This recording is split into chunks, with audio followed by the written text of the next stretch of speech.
आमदार अनुराधा चव्हाणच्या मतदारसंघामध्ये हे जो बोर आहे, बोरला अक्षरशः डिझेलचं पाणी लागलेलं आहे. डिझेलचं चला चला चला, महाराष्ट्रात कुठेच आता तुटवडा भाजणार नाही आहे. कारण आमदार अनुराधा चव्हाण यांच्या मतदारसंघातल्या नागरिकांना आता पाणी नाही, डिझेलच प्यावं लागतंय. सगळ्यांना डिझेलच प्यावं लागतंय. त्यामुळे आता हा नवीन शोध लावलेला आहे. कुणी आता शेतकऱ्यांनी रांगेत उभे राहण्याची गरज नाही आहे, कुठल्या पेट्रोल पंपावर जाण्याची गरज नाही आहे. कारण की इथं आता 24 तास सेवा, रात्रंदिवस या बोरला जे काही डिझेल लागलेलं आहे, डिझेल डिझेल डिझेल.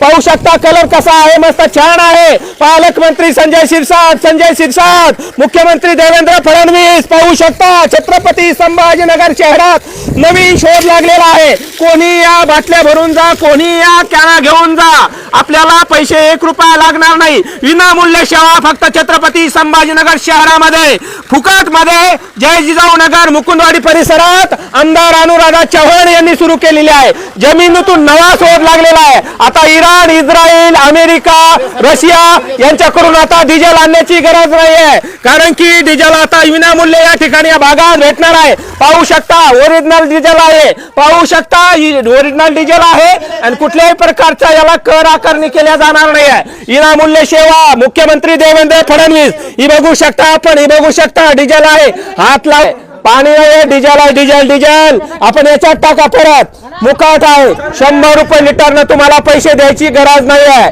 कारण की हा चमत्कार फक्त आणि फक्त जय जिजाऊ नगर मध्येच घडून येऊ शकतो.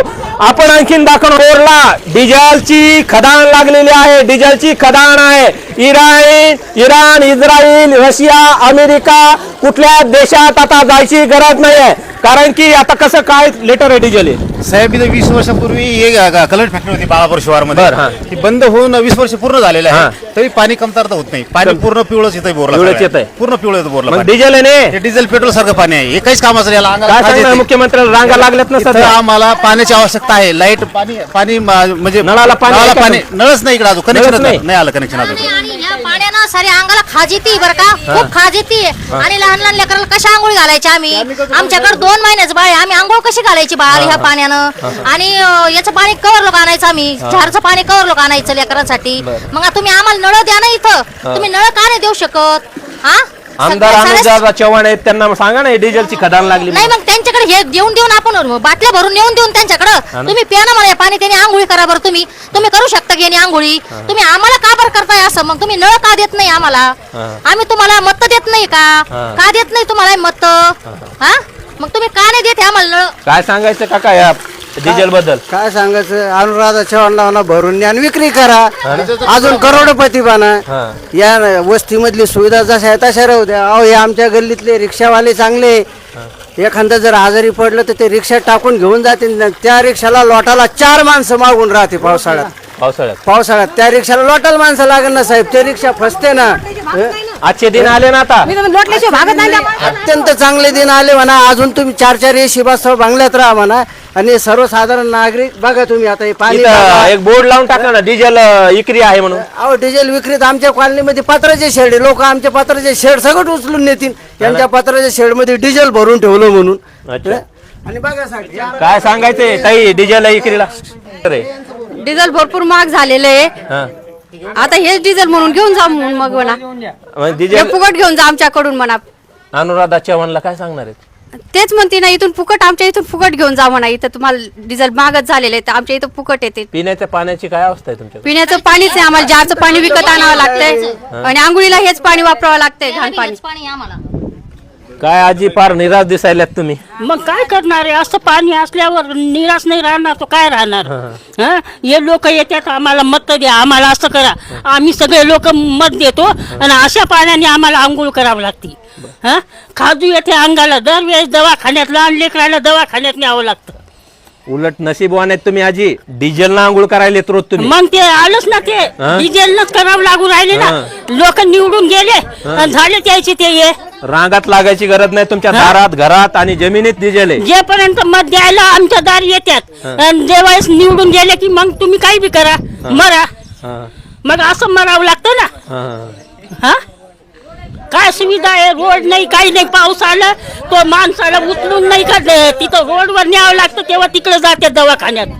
आमदार तर रोज सोशल मीडियावर टाकतात इतक्या कोटी निधी आणला ह्या नगरात त्या नगरात. काय नाहीये पाऊस आला की सगळं असं चिखल होतोय. सांगायचं डिझेल बद्दल. आता काय सांगणार, आता हे पाणी, आता ह्या पाण्याने आंघोळ करायची, याच्याने बेमार पडू राहिले ना लोक. आता हा पाणी आता प्यायला बी कामात येत नाही, कारण की इथं नळाची व्यवस्था नाहीये. जर बघितलं रस्ते बरोबर नाहीये, जर इथं ड्रेनेज असं खाली दबलेलं आहे, एखादं मूलबाळ खाली पडू शकते. आमदार अनुराधा चव्हाणच्या गाडीतलं डिझेल परवाला संपलं होतं असं ऐकलंय आम्ही. तर हे डिझेल नेऊन देणार का तुम्ही इतकी सेवा? आता त्यांना इथून पाणी, ते इथून पाईपलाईनच घेऊन जावं लागेल त्यांना आता. हा, हे पाणी त्यांना देऊन टाकू आपण. अन्याय सहन करायचा फक्त? नाही, अन्याय का बरं सहन करू? मतदान केलेलं आहे ना, मतदान केलेलं, त्याच्यामुळे अन्याय का सहन करू? फक्त आमच्या ज्या पूर्तता आम्हाला गरजेचं आहे ते पूर्ण करून द्याव्यात त्यांनी. आमची अपेक्षा तेवढीच आहे, जीवनावश्यक जेवढ्या वस्तू आहेत, गरजा आहेत तेवढ्याच द्यावा, बस. दुसरी अपेक्षा काय आहेत आम्हाला? काय सांगायचं काका तरुण म्हणून? या एरियामध्ये सगळी समस्या आहे. ड्रेनेज लाईन असं नाही, पाणी असं. आता हे पाणी, या पाण्यानं अंगाला खाज येते. आता इथं एकदा या बोरलं या एरियात इकडं पाणी लागत नाही, पाण्याची व्यवस्था नाही. इकून देऊन बोरलं एखाद्या पाणी लागलं तरी असं खराब पाणी. तर हे पाणी सर अंगाला म्हणजे बिमार पडायचे लक्षण नाही. अंगाला खाज येते, उपयुक्त वापरायचं पाणी नाहीच. तर दुसरी ड्रेनेज लाईन असं. आता इथं या एरियामध्ये नवीन लाईन टाकलेली आहे. पाणी म्हणजे पुरवठा महानगरपालिकेच्या हद्दीत असून बी नाही झाला तुम्हाला? नाही झाला, पिण्याचं पाणीच नाही. नाही, पिण्याचं पाणी नाही. आता त्यांचे टँकर कुठे गायब होता? इथं या जनतेपर्यंत येतच नाही टँकर. आणि ते म्हणतात टँकरची व्यवस्था केली, कुठे गेले टँकर? एकाही कोणत्याही नागरिकाला महानगरपालिका अतिक्रमण पाडण्यामध्येच मस्त आहे. हा, मग त्यांना विचारा की तुमचे टँकर जाता कुठं? तुम्ही गरीबापर्यंत टँकर पोहोचले नाही, मग तुम्ही टँकर कुठं मग तुमच्या घरात नेऊन टाकता का कोणाच्या घरात नेऊन टाकता? कंबोट मोठ्या अधिकाऱ्यांच्या घरात नेऊन टाकता, ते विचारा त्यांना.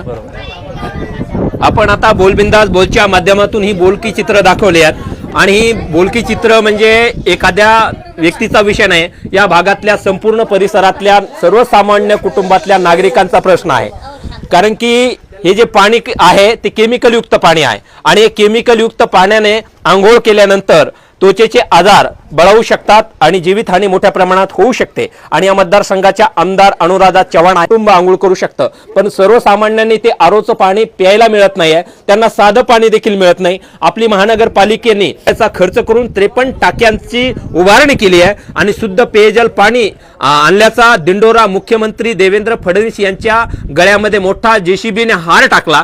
परंतु हार टाकणाऱ्या महानगरपालिकेच्या आयुक्तांना हे या ठिकाणचं डिझेलचं पाणी दिसत नाहीये का? मग दिसतं येतं, आंधळ दळतंय, कुत्रं पीठ खातंय, अशी अवस्था आमदार अनुराधा चव्हाण यांनी का करून ठेवलेली आहे? अनुराधा चव्हाण यांना फक्त मतापुरतच या गरिबांच्या भावनांशी खेळायचं होतं का? ज्यावेळेस ती खुर्चीवरती विराजमान झाल्यानंतर खऱ्या अर्थानं न्याय देण्याची वेळ आलेली आहे, त्यावेळेस त्यांनी मौनव्रत का धारण केलेला आहे? कुंभकर्ण झोपेतून जागे होऊन या ठिकाणच्या समस्यांचा जो खोळंबा आहे त्याचं निराकरण आमदार अनुराधा चव्हाण करणार आहेत का? नाहीतर या लोकांच्या जीवन मरणाचा प्रश्न असाच ऐरणीवर राहणार आहेत का? आता पावसाळा काही दिवसावर येऊन ठेपलेला आहे. या भागातील एकाही ठिकाणी रस्ता कुठेच दिसेनासा झालेला आहे. रस्ता आहे तो फक्त आता चिखलमय राहणार आहे आणि चिखल तुडवत शाळकरी मुलांना शाळेमध्ये जावं लागणार आहे आणि कामाला मोलमजुरी करणाऱ्या लोकांना त्या ठिकाणी चिखल तुडत जावं लागणार आणि चिखल तुडत यावं लागणार आहे. म्हणजे एकंदरीत जगणं मुश्किल झालेलं आहे. महागाईचा भडका आहे आणि सर्व बाबींना सर्वसामान्य माणूस होरपळला गेलेला आहे आणि या होरपळीचे आगीचे ठिणग्या ज्या आहेत सर्वसामान्य नागरिकांना सोसाव्या लागत आहेत. तुम्हाला काय नाही आहे, तुमच्याकडे सगळं आहे, तुमचा नवरा मोठ्या पदावर विराजमान आहे, परंतु प्रश्न हा सर्वसामान्यांचा आहे. परंतु सर्वसामान्यांच्या भावना वेदना तुम्हाला जर कळत असेल तर येणाऱ्या काळामध्ये पुन्हा एकदा तुम्ही आमदार होऊ शकतात. परंतु या भावनेची कदर तुम्ही केली नाही तर येणाऱ्या काळामध्ये घरचा आहेर दिल्याशिवाय इथले नागरिक शांत बसणार नाही. एवढंच या स्पेशल ग्राउंड रिपोर्टच्या माध्यमातून मला सांगायचं आहे. इथे थांबूया. धन्यवाद. जय जवान, जय किसान, जय संविधान.